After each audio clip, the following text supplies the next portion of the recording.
Welcome back. Hope you guys are doing well. Just got back from a run. Wanted to make somewhat of a quick video, go over. So you're a new vegan, or you're thinking about it. You're on the fence. You're wanting to go for a while, or you just heard of it, or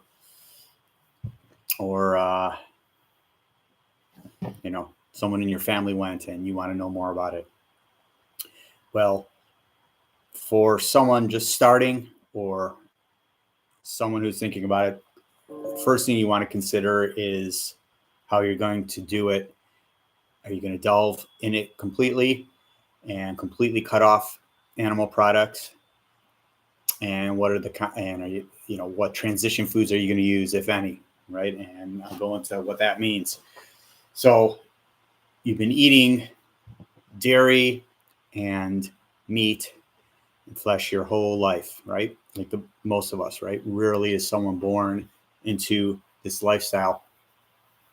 We're taught at a very young age to love certain animals and eat others, right? We love our dogs, we love our cats, we love horses, we love whales and dolphins, and we eat others, right? We ride on horses' backs. We have to break the horses to have us ride on, but we love them, right? Keep them in a little corral and ride them when we want to. So you have to be careful if you have been eating meat and cheese and eggs all day long, every day for 10, 20, 30, 40 years. If you do that and you go fully whole food, plant-based, there's differences. Vegan is not does not stand for health. That's whole food. Vegan stands for health. You can certainly be a vegan and eat certain Oreos, Doritos, Impossible burgers, Beyond, Thai food without fish sauce, so on and so forth. Most restaurants have a couple vegan options, right? That will be loaded with fat and yummy food, right? French fries. You can thrive on French fries, right? Not thrive, but you can eat them all day long. Not at Portillo's. If you in the Chicagoland, they fry their fries in lard, or it's either lard or tallow, beef tallow.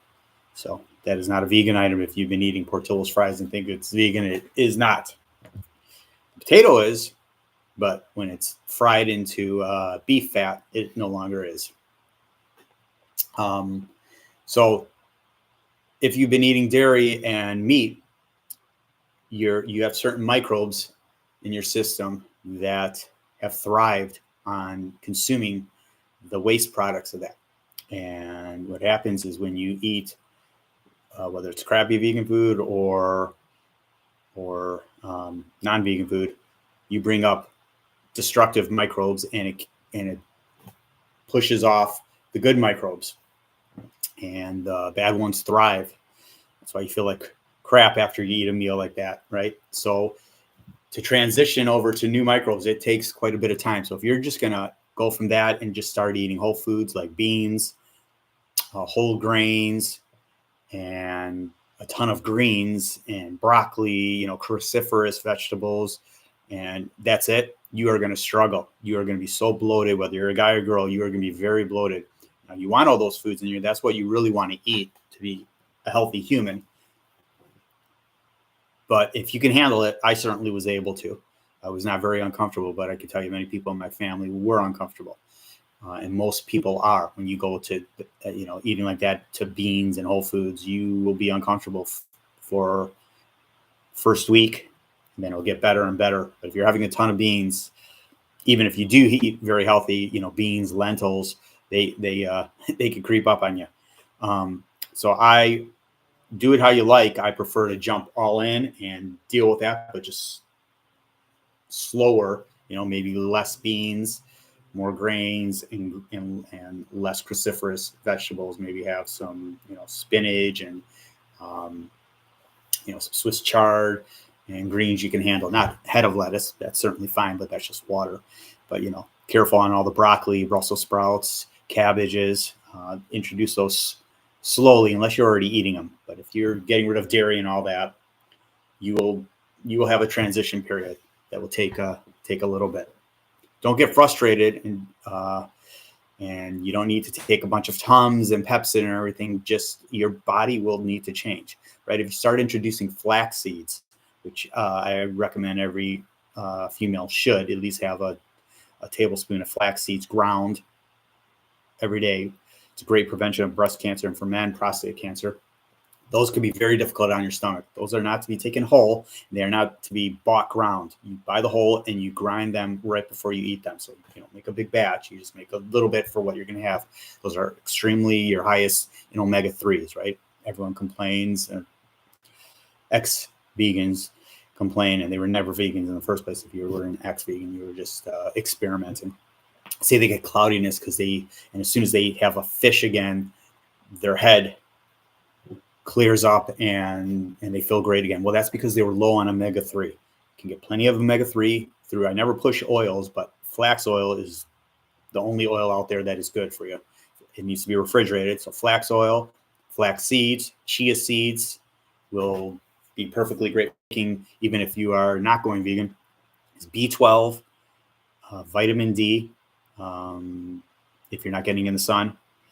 And I don't think you need the omega vitamins personally. I think you can get them through natural sources, but if you are transitioning, you may want to get some in your system until those pathways open up for you, which will take some time because your omega-6 and omega-3 balance is way out of whack. I'm sure, like most of us, you eat anything processed with soybean oils and all those seed oils, except for flax, which is extremely high in 3.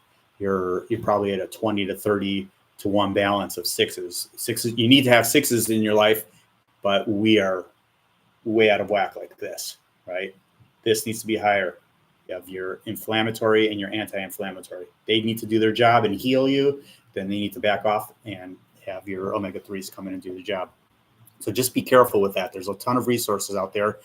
If you can make homemade kimchi, that's a great thing to help with your microbes. You should have that anyways, but that is not to be a meal. That is, you make kimchi. There's a ton of great vegan recipes out there for kimchi. And I recommend that anyways, having a little bit every day or at least every other day. And I mean, just a little bit. It's a condiment. It is not your main food. So if you need a transition food, if you can't fathom just, you don't just eat salads, but if you can't fathom giving up your burger and your hot dogs and your beef sandwiches, I understand you're going to crave it, and cheese, which we'll talk about, you're going to crave it for a little bit. You're going to crave, when I went vegan, what hit me was the craving of the texture. I thought I was going to eat black bean burgers for the rest of my life, and it was daunting. I'd be able to do it, but then all of a sudden Impossible Foods came out and all these other things that I'll go into that just like, that goes away, by the way. Your craving of cheese completely goes away. My wife makes homemade vegan cheeses, and there are incredible ones on the market, but that goes away. The textural thing goes away as well, but it doesn't need to if you need to transition. Right? I thought I was just going to eat raw for the rest of my life. I do not do that. I don't do it. So you have transitional foods that you should not be eating every day. But you have, Impossible, Gardein, Morningstar. You have breakfast sausages. You have everything you can think of. Chicken fingers. My youngest was a very big, chicken lover. Loved chicken fingers, right? Do chickens have fingers, by the way? No, but she loved breaded chicken. That's not an issue. Beyond, Gardein, Morningstar, Impossible, you name it. Every store has their own brand now, right? They're private labeling. I will tell you, it's the Beyond steak that they have, their little steak. It's the most incredible thing you've ever had. I mean, it will take care of that craving for you. That's everywhere. It's in a bag. Feed 3 to 4 people on it. Make put it on a salad, make burritos. We do tacos with it. We do anything you can think of that you need. It's seasoned. I would add some seasoning to it, some seasoning of your choice, but very, very easy. Also at Trader Joe's, they have more than you can imagine. They keep adding products. Their cream cheese there, the Trader Joe's brand, private labeled cream cheese. No weird aftertaste. It is perfect. I have, 20 at a time in my fridge. And their bulgogi, they have a vegan bulgogi that in the frozen section that it's incredible. Also, you can get that edamame there, but they have Impossible, everything you can think of. They had a couple private labeled vegan chickens, ground chicken that was great, but they no longer have it. They always cancel stuff, but they have chorizo in their not frozen section, but in the refrigerated section, a vegan chorizo that is great when you want Mexican food. But the cream cheese there is just second to none. I have not had one better. And also, if there's a ton of resources out there on YouTube in regards to vegan channels. We make our own cheese. Like I said, my wife makes it out of cashews, or she makes a natural cheese out of, believe it or not, potatoes and a few other things that, vegan milks in it. You wouldn't notice the difference. I'm telling you, she was already a great baker. I mean, she, to begin with, for generations in her family, great baker, great cook. It took her a little bit of time. I mean, we do Christmas cookies, 1,000 of them, 30 different varieties, give them as gifts. When she transitioned over to veganism, took her a while to get the baking down with the right butter and everything, but you would not notice the difference. And that is, we give them as gifts and everything, boxes of them, and you couldn't tell. It's extremely impressive. But, she personally does not like the Miyoki butter. She uses Country Crock, I believe, and they have Country Crock. She uses the avocado or the almond butter, not the olive oil one, because not for baking, because it tastes truly like olive oil. So the Trader Joe's one or Country have really mild butters that you wouldn't know of. Definitely not a health food. It's butter. It's just not made out of animal. It's made out of a bunch of vegetable oil. So it's not a health product, but depends what your goal is, right? Key is you sticking to this, starting and never going back, right? But you only do that if you incorporate health into it, right? You really need to. Otherwise, you will feel like crap if you're just eating vegan junk food, which you can. And like I mentioned in my other video, I am right now having both. After this, I'm going to have my gigantic salad with grains and everything. And then tonight, my wife made stuffed pizza the other night for when my parents were over, and sausage on it, vegan sausage. She used Impossible Italian sausage, put it on there, and made a homemade sauce, thick crust. And then the other pizza for my parents was spinach, kale. They're vegan as well, along with my sister, and they're almost 80 years old, and they're in better shape than most 30-year-olds now. My mom was a vegetarian really for a long time, not for ethical reasons, all for health for them. Now they're ethical. Since years ago, I kind of showed them it's great that you're doing it for health, but look at this. Being health will never keep you vegan. The ethical side will. Now, if you're doing it for health, that's one thing, but digging deeper into it, health is amazing with it. You will never feel better. I recommend putting turmeric in your diet as well every day. And people say you have to have it with pepper. You don't. You just have to have it with some type of fat. But I would recommend turmeric and ginger every day for, and especially while you're transitioning, it'll help your gut microbes. So that on the, and sausages, if you want, the Beyond and Impossible sausages are just absolutely ridiculous. If you want a brat or anything like that, if you're vegan and you're trying to get your husband to eat more of that food, cook them those. Don't tell them, will you notice the difference? Yeah, I mean, it's not going to be near as fatty, but they're incredible. No one dislikes them. I mean, my extended family, not one of them is vegan or cares to be or wants to hear about it. When we have them over, we cook. They love it, except for a couple of them that are, would never even dream of eating something that wasn't, killed an hour or so before, it was served. But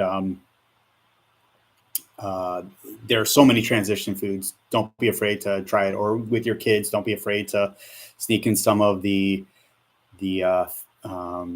vegan chicken nuggets. There's Nugs. There's all the other brands I mentioned. They're more and more coming every day.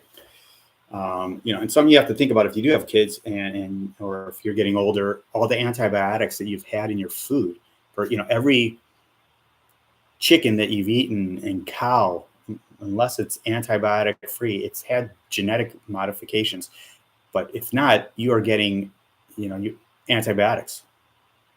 How do you think they have the chickens grow so fast in the pigs? It's with a ton of hormones and other things, right? But there's antibiotics. I go to chicken hatcheries and chicken sheds, so many times where there's 20,000 chickens in a shed, 20,000, and we wonder why we get avian flu. And years and years ago, I worked for a company where I sent heaters to Iowa to they had some avian flu come out, and I sent heaters there to, before I was vegan, had to kill. And what we did is you send heaters and you turn off the air flow in the sheds, and you pump in hot air, and it kills them. It overheats them. And these chicks are only 6 weeks old. The chickens you eat are 6 weeks old. They grow that big. Most of them, 10-20% of them have heart attacks before they even reach it to the slaughterhouse, but they grow so enormous, they lose their feathers and everything. And you're eating that, and they're sucking on antibiotics all day long, right? Because that's what gets them to grow so fast. I mean, the chickens used to take 3-4 months back when, your parents were kids or you were a kid, 30, 40, 50 years ago. Now they do it in six weeks. There's repercussions to that. Look at the footage, and you'll see what I mean. But that's so I hope that helps in regards to food. There's so many resources out there as well that I'd like to, that you should look up. Dr. Neal Barnard, Physicians Committee. He's his grandfather. He's from North Dakota. His grandfather was a cattle rancher, and so was his dad, and a doctor. And Neal Barnard, when he was in school, he was working in the morgue and of the hospital, and he was an assistant at the time. And as they were cutting it open, he asked, "Well, what is that stuff?" "Well, it's yellow. It's fat. It's from bacon, and it's in the guy's arteries, right?" And at that time, his dad, who was a doctor, had type 2 diabetes, and he said, "You just get a pill, and you get a shot when you need it, and that's how you go." And Dr. Neal Barnard said, "That just doesn't make sense." And he was able to that you can actually reverse type 2 diabetes, right? Type 2 diabetes is nothing more than insulin resistance. You have a key and a keyhole. If you're severely overweight, or even slightly overweight and older, but you eat a ton of fat, it gets cooked up, you can't get the key in, you can't get the insulin in, right? So the sugar doesn't get in, glucose doesn't get in, it stays in your bloodstream. You have issues, right? By losing all that visceral fat, you're able to get the key in, and you can reverse it. Look at the Mayor Eric Adams. He's a perfect example of someone, I don't think he's fully vegan, I think he eats fish, but he was going blind, had type 2 diabetes, obese, saw the light, did it for health, could care less about animals, was able to reverse it. Look into his story. So Dr. Neal Barnard with Physicians Committee, he has they have a podcast every day on YouTube, Physicians Committee. Look it up. It's great info. The guy who hosts it used to be about 500 pounds. Well, look at him now. He's unreal. He's never been healthier. And it's just, he went completely whole food. and changed his life. There's some interesting stories, and he interviews doctors every day, and they might have a topic.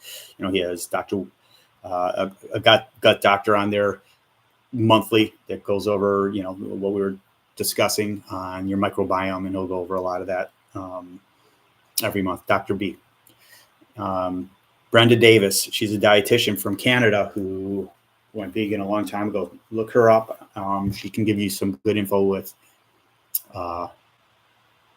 raising your children vegan, or you transitioning, and what to have and what not to have, in regards to it's not what you eat, it's what you absorb, right? If you're trying to get calcium, which I'll talk to in a minute, there's certain things you want to eat and certain things you still want to eat, but you're not going to get the absorption of calcium with it because they're high in oxalates. That would be Swiss chard and spinach. Great for you. Eat them, but you will not absorb the calcium you want from them like you will with the cruciferous green vegetables, and that's where you get it.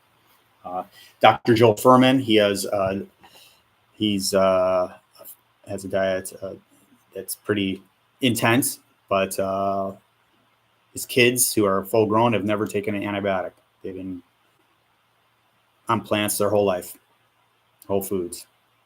Dr. Joel Fuhrman, he's an intense guy, but he's now retired, but he will, his diet is very strict, but he's never had an antibiotic as well. Dr. Michael Clapper, look him up. He will give you all the facts. Incredible. If you have heart issues, Dr. Esselstyn, he is a doctor who does it not for ethical reasons, and he has been able to, out of the Cleveland Clinic, reverse heart disease. It has to, you have to eat greens quite often, but look him up if you are suffering from heart disease at all. Dr. Esselstyn. Dr. John McDougall, he has a starch diet. Look him up. He's an intense guy as well. He's getting up there in age, but still doing well. If you want to check facts on anything, Dr. Greger with nutritionfacts.org, when he was a kid, his grandmother was suffering from heart disease, heart failure, and she was given about 6 months to live. She found Dr. Dean Ornish and went on his diet and lived for another 30 years until she was like 95, 96. And out of that, Dr. Greger, a light bulb came out and dedicated his life to that. So all his stuff on nutritionfacts.org is all science-based. It is not biased. You'll see there's certain things where he'll say, okay, it's something on a certain nut or soy or whatever it may be. And he will go over putting it to the test. He reads all the papers, puts a book out every year, basically. But look at his site. He will, no BS. He will tell you if something is BS or not. Right? He looks at the facts. Facts, though, can be skewed anyway. Science is science, right? Science is always changing. As Dr. Brooke Goldner says, we can read all the papers we want and have all the science, but you got to have the people doing it and seeing if it works. And that's what she's done. So she doesn't care what a paper says. She knows what worked to cure her and 1,000 others with rheumatoid arthritis, psoriasis, lupus, heart disease,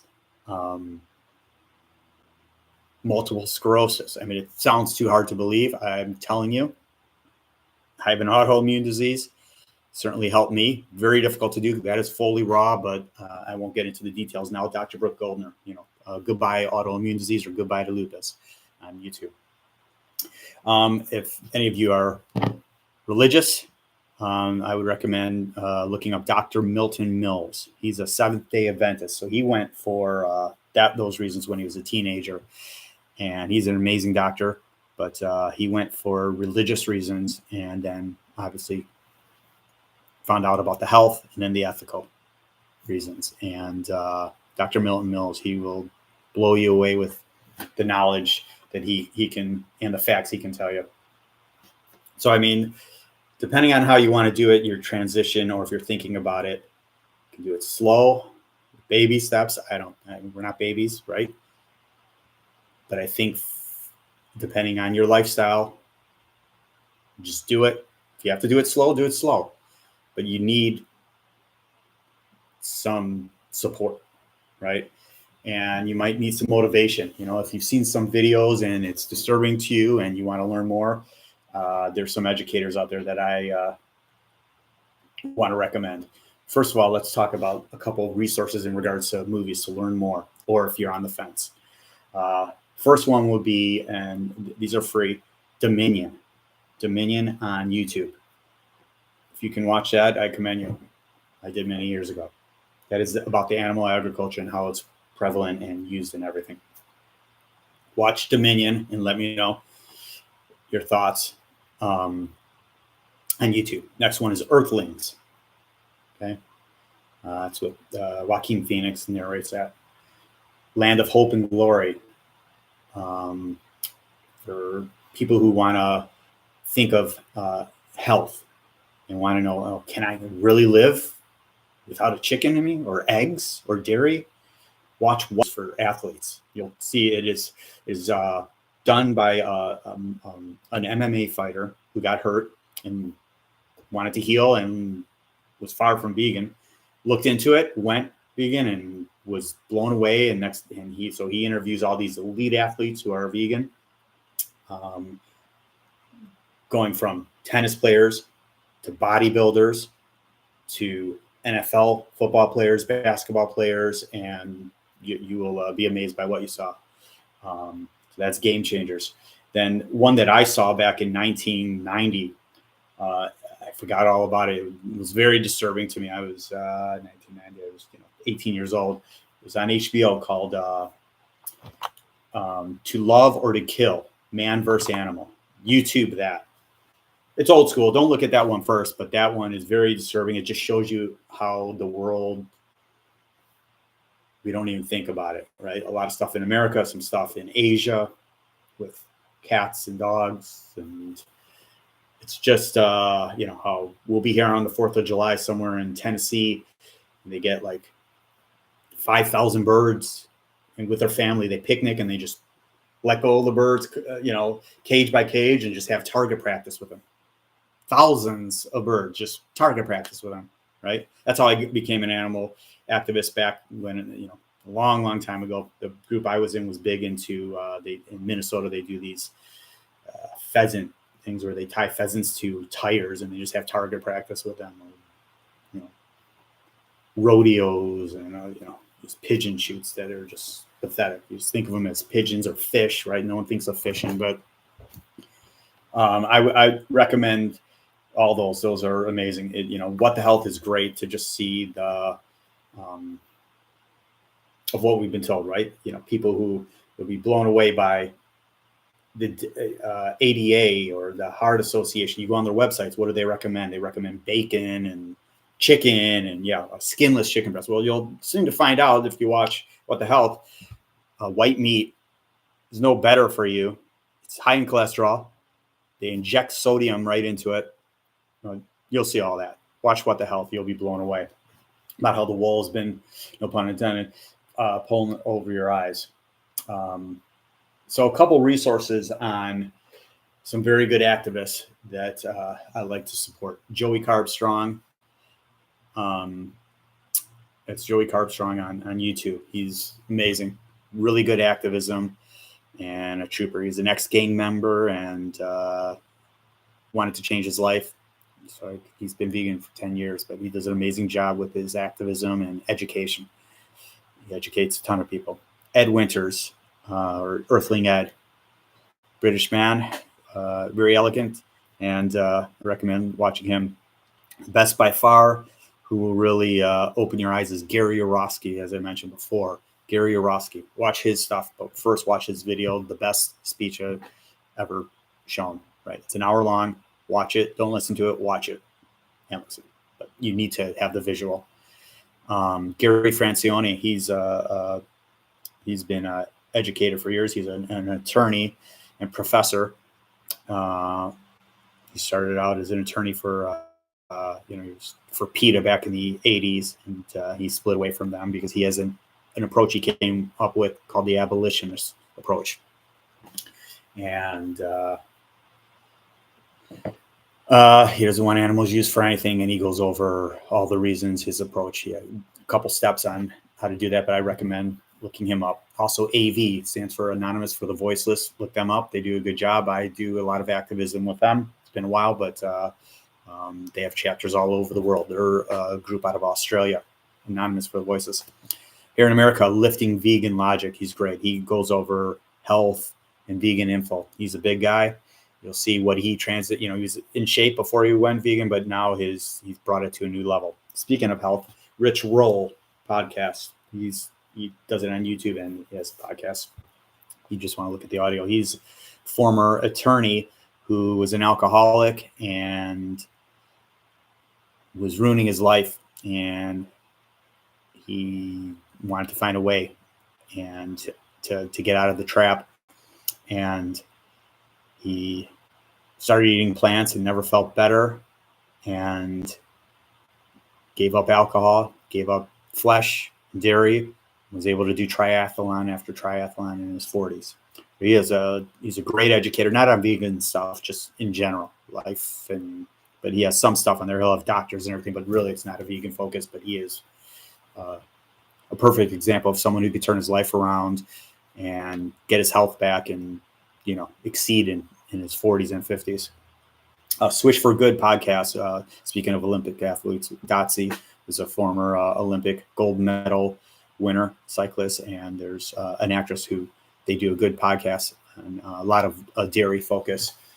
Vegan Linked is a good one. That's an interview show. They interview new vegans and vegans who have been transitioned 40 years ago, and they give their story and why and what drove them to that, and the benefits since they went vegan, and they go over a lot of that. Food, you can just look it up. There's a ton, but Mary's Test Kitchen is pretty good. Some of them get a little advanced, and you might say, geez, this is a pain in the butt, all these ingredients and everything. Well, you're doing that anyways if you cook at home, So it's really, once you get into the flow of things and you see how you feel, you'll do much better. Now, for those of you who may be struggling big time, you just turn vegan and you're waking up to a nightmare, right? When the light goes on, you're like, everywhere I turn, it's everywhere. They're wearing it. I'm wearing it. I have it on my shoes, everything in my home, my couch, my car. Everything has animal products. Even the sugar that you eat, some of it was distilled or through bone, and the wine you drink, some of it was filtered with bone. The gummy bears you eat have pig bones in it, right? Gelatin is nothing more than pig flesh and bones, and cow flesh and bones. Gelatin. It's disgusting. I've seen the gelatin trucks. It's gross. I've seen it arrived at a couple of my customers. It's a truckload of flesh, rendered parts from the slaughterhouse floor, right? I'll get thrown in a bucket. That turns into your gummy bears. Doesn't make much sense, right? And gelatin, that's what it is. But there's a group called Vistopia, Vistopia. They're helpful with that. But I'm here too, if anyone watches this, to answer any questions and guide you the best way I can, because it's not easy. As I've mentioned before, it is not easy that first year, right?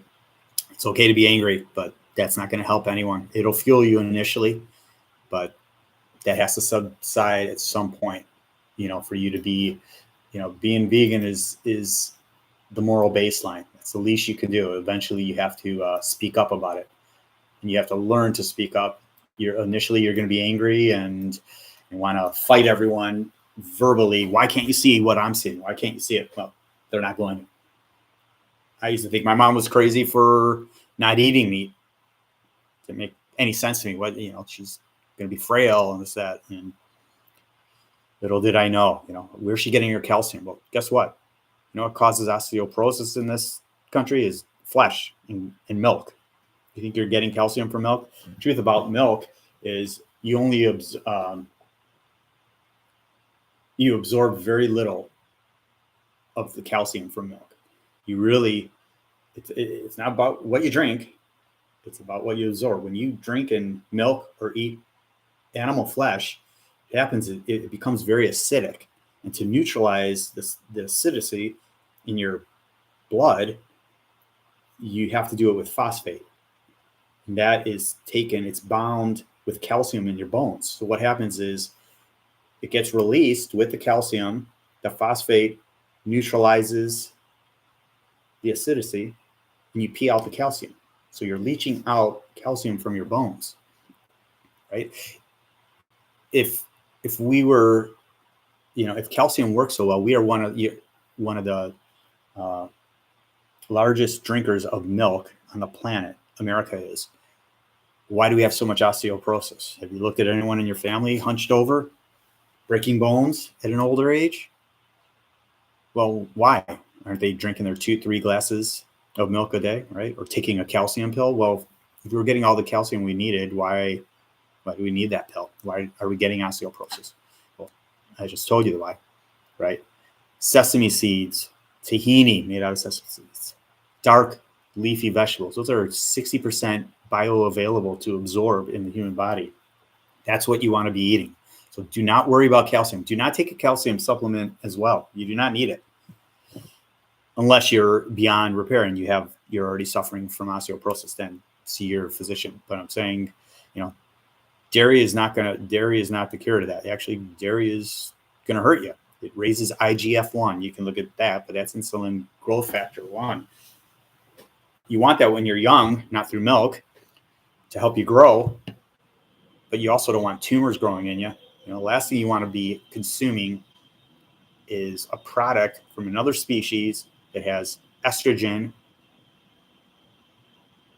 hormones in it, into your own body. It's another. When you're done nursing from your mom, you're done. There's no other species that nurses when they're adults. With ice cream, you want ice cream? You can buy vegan ice cream. It's junk, but you can buy it. We just made ice cream this week out of plant-based milks. Almond Breeze has an extra creamy milk that you can just make incredible ice cream. You got to do the work. It's not hard. Buy an ice cream maker, you can get it done. But dairy is not the way to go. Dairy inhibits your iron absorption. I can tell you one thing, if you're on the fence, the first thing you should quit is dairy. You want to get rid of your asthma. You want to get rid of your acne. You want to help your bones. Now, you have to incorporate the good stuff, but get rid of that. You want to still eat chickens and other flesh until you transition. It's not good, but at least get rid of dairy now in regards to the health. And there's more cruelty in dairy than basically anything, right? You can look that up, but I'm happy to discuss it at some other point. But in regards to osteoporosis, you have the osteoblast and osteoclast. You have one that builds the bone, breaks down the bones, gives you little fractures, and then you have the osteoblast and osteoclast comes in, reshapes. So you need to use your bones. You want to prevent osteoporosis. It's not necessarily only the calcium; it's using them. You have to lift weights. Running and walking is not going to do it. You should do that, but that's not what's going to build your bones. You need to have weight resistance every day, right? It doesn't have to be significant. It depends on what you're trying to accomplish, but you need some type of resistance to put strain on your bones. And in regards to the dairy industry, you wonder, it's so cheap. Oh, it's more, it's less money than plant-based milk. Well, that's not the case anymore if you look in the store. But the government also subsidizes the dairy industry to $40 billion a year. Why do you think they keep? Pig farmers don't make money on pigs. They're paid. They're basically, all farmers are on welfare, not the plant farmers. They get like a couple percent, versus the animal farmers, like dairy alone, 40 billion, and you have to think of the wasted food that we have, according to Feeding America, which is not a vegan group. America wastes 108 billion pounds of food every year. 40% of all food is wasted. 40% of the food we eat. I mean, have you ever been in a grocery? Well, maybe you don't pay attention to it. I do. I'm in grocery stores. I see them throwing away tons of food every day. I asked them, are you donating it? No, it's going right in the garbage. Tons. Carts and carts and carts every day. I see it. And, 130 billion meals equal to $408 billion in food wasted every year in America. America alone. It's hard to believe. And, here's the thing too. You're going to say, how can I give up cheese? I told you can make it. There are some vegan cheeses out there that are absolutely atrocious. They're getting better. There's some incredible ones, Chow, and, I don't eat a lot of them, so it's hard for me to name them all, but Chow is a great one. There's plenty. I think Daiya has a new one. I never liked Daiya, but I just bought a new version of theirs. We're going to try it.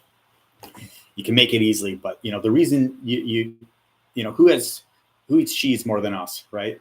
Let me read you some facts. The average American consumes 37 pounds of cheese per year, 67,000 calories, 67,000.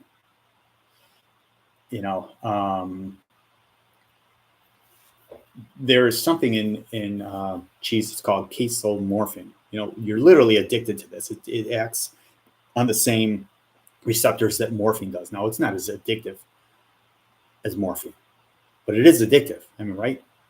Try not having cheese if you have it all the time. We used to have cheese 2-3 times a day.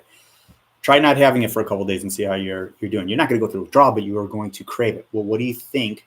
It's because of the casomorphin from the breast milk of the cow. Well, why does that happen? Well, the cow wants the calf to come back and be chill, right? If anyone's ever breastfed their baby kind of is in a state of euphoria when you're breastfeeding it and coos, if you will, and chills out. Same deal. Well, that's getting into us. Do you really want casomorphin from another animal? Not to mention they mentioned the estrogen. Now they'll say soy has estrogen. No, it's a phytoestrogen. It's completely different. It is a plant-based phytoestrogen that mimics that, but it does not do what estrogen does in your body. Okay, not at all. You can look up Neil Barnard. He goes into it for hours. Tell you, soy is actually a health product if you want to fight breast cancer or prostate cancer. Okay, now you don't want to overdo anything like that. You should overdo greens, but soy is not an enemy. Who came out with that dairy study? The dairy study. The dairy industry came out with the soy study, right? You have to look at when you see these things against the plants industry, whether it's almonds or soy, or see who's funding it. See who's funding even the plant studies, right? They're funding it as well. So, it could be mixed on both ways, but see who funds like the dairy studies or the meat studies or the bacon. Bacon's back and it's healthy, right? Or butter's back and it's healthy. Does anyone really believe butter is healthy? Come on. As I mentioned before, nor is the vegan butter, but at least there's no, suffering involved with it. So also with, if you eat hard cheeses, you also got to think that there's rennet in it. Not all of them, but what is rennet? Rennet is an enzyme found in the calf of a baby, in the stomach of a baby calf, right? A little baby that has been slaughtered, usually like a male calf that's of no use on the dairy farm. So they hit it on the head with a hammer on the farm, or they send it off for veal, or sometimes a cow is sent to slaughter and there's a baby in their stomach and they just slit the poor thing's throat there on the slaughter floor, throw it in the garbage. Rennet, it's an enzyme found in the calf stomach. They take that, and that is used in cheese, right? Who would have thought, right? Rennet, you can look that up. It's just something you don't want in your body. So I went over estrogen, as I mentioned, that they do no harm. So I'm hoping this helps a little bit, and I think you also have to think of the environmental, footprint on it. And I'm not going to delve too much in that, but think about it. It's 1,000 gallons of water for 1 gallon of milk. 1,000 gallons. Does that make sense? 1,000 gallons of water, 1 gallon of milk, 2,500 gallons of water to produce 1 pound of meat. 2,500 gallons doesn't make sense. Now, to think of what that is, it's the crops you're feeding, what they're feeding them. Cows are the biggest small fish eaters on the planet. They're vegetarians. They don't eat meat, but we feed them fish, cows. I'm not going to go into the marine debacle now. You can watch Seaspiracy if you like, but I mean, and it's really disturbing of what what we're doing to our oceans. But in regards to 2,500 gallons to produce barely any protein